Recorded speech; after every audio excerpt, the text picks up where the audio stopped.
What if Toy Story 5 can teach you almost everything you need to know about reinventing yourself? And what if the biggest lesson is that at some point you might not need to reinvent yourself anymore? I wish I had understood that 20 years ago, because I've spent more than 2 decades in corporate life changing roles, changing companies, entering new systems, meeting new people, and in one way or another, reinventing myself again and again. And you don't have to spend 20 years doing it like I did. And when I watched Toy Story 5, something about this story irritated me in exactly the right way to remember this. It made me look back at all these different versions of myself and ask whether reinvention is actually about becoming someone new, or whether the deeper journey is slowly becoming more of who you already are. So in this video, I want to explore that question with you. We'll look at what happens when an old role no longer fits, how you can notice what generally needs to change and what is worth carrying with you, and why your next chapter might not need a new version of you at all. Maybe it simply needs more of you.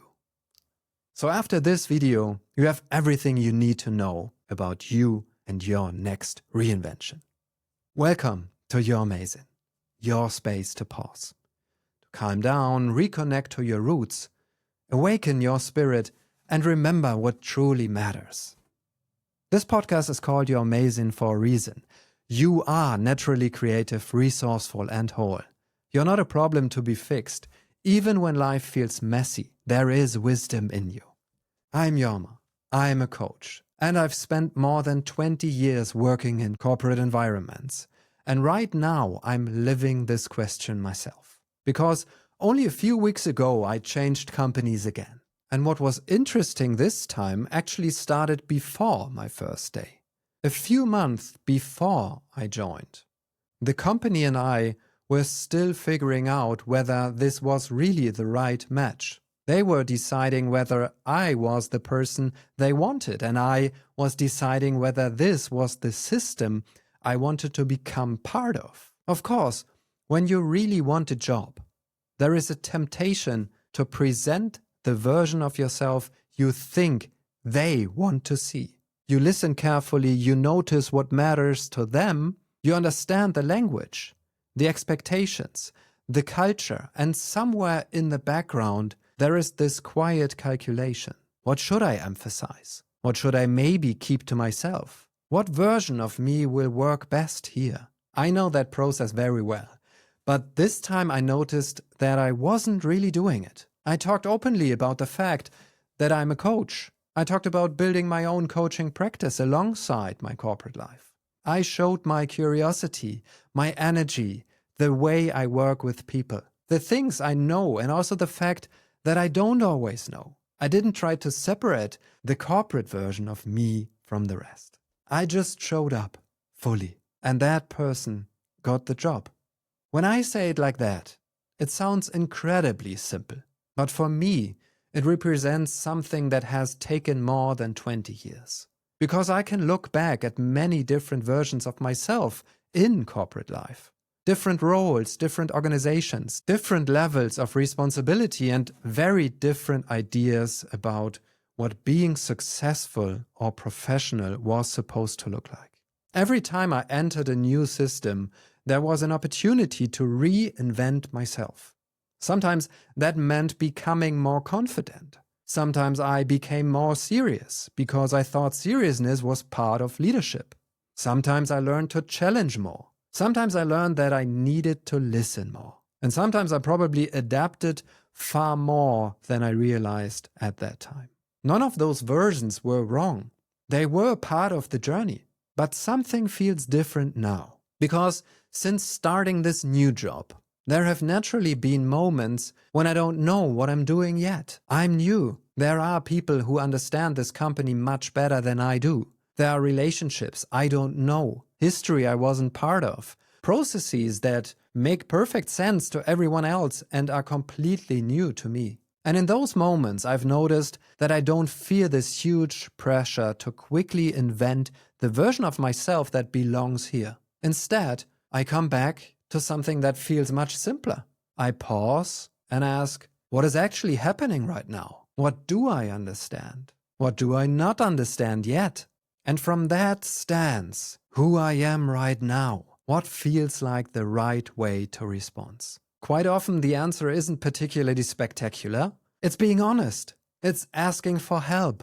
It's being curious instead of pretending that I understand. It is listening.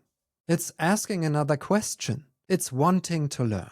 And the more I notice this, the more interesting it becomes, because those are exactly the qualities I value when I'm coaching. For a while, I probably imagined that there was a coach version of me and this corporate version of me. Now, I'm much less interested in that distinction.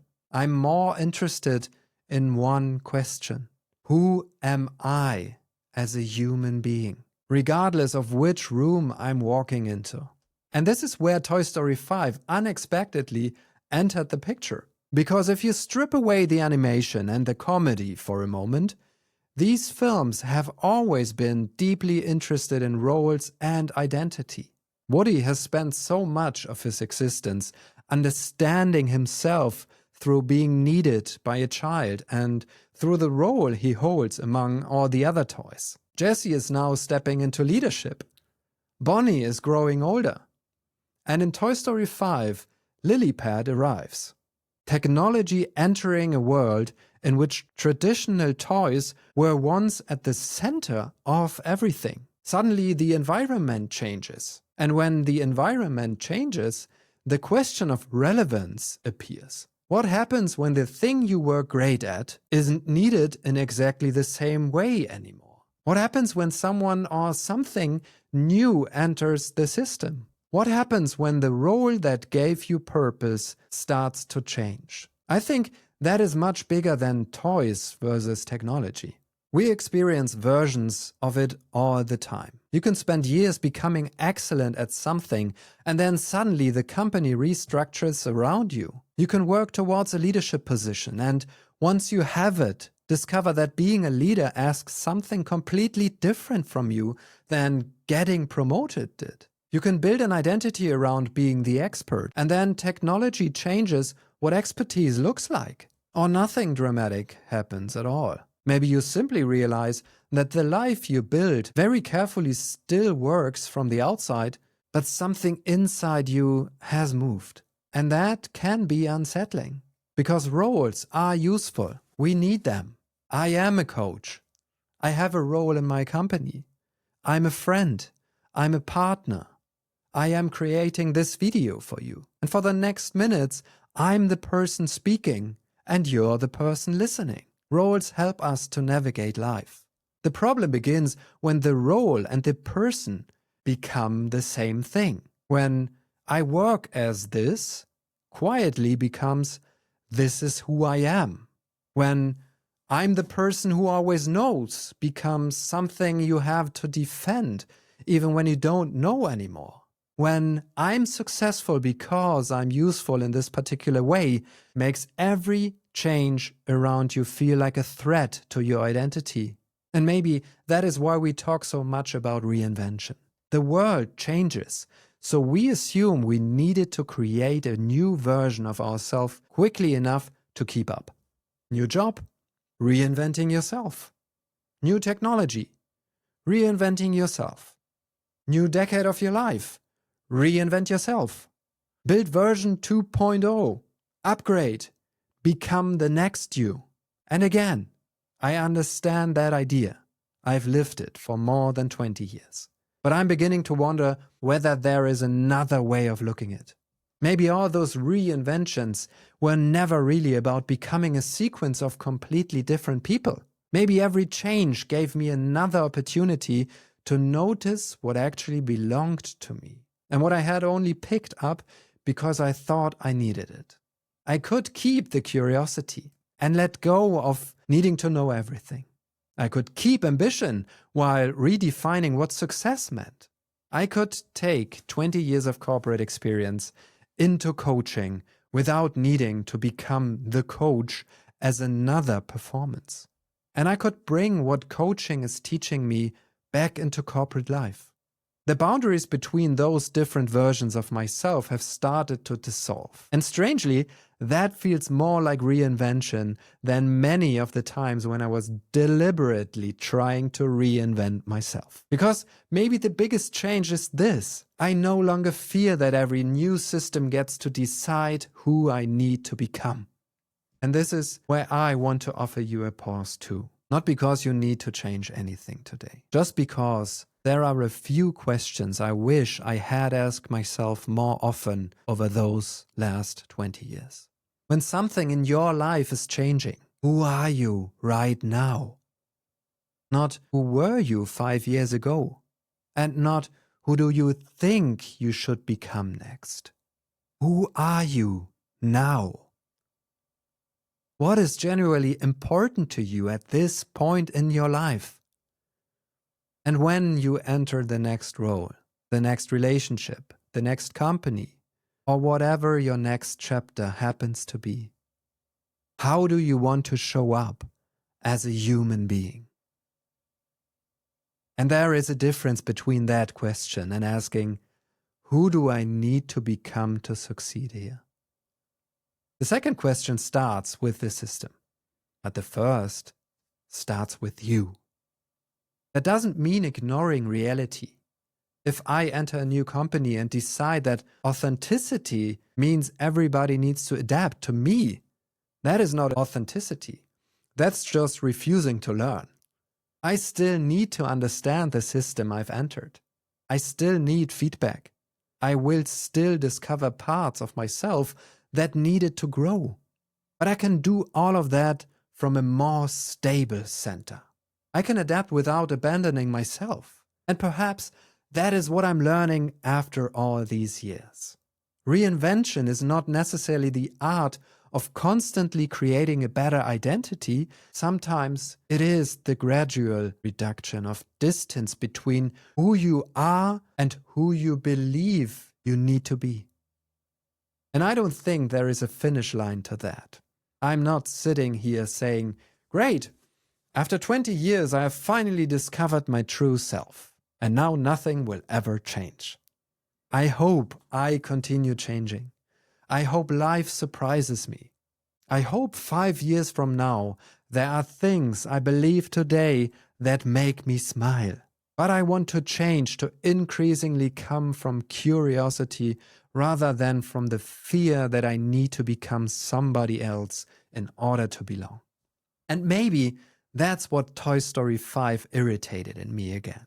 These characters are once again confronted with a changing world, and the obvious question is how they stay relevant in it. But I think there is another question underneath that too. Who are you when the role that used to define you changes? That's not only Woody's question or Jesse's.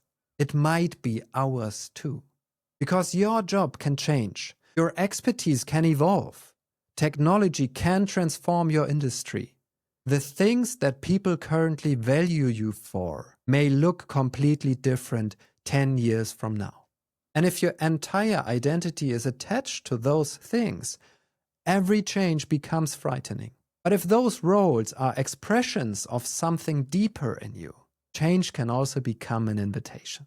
An invitation to learn something new without throwing away yourself.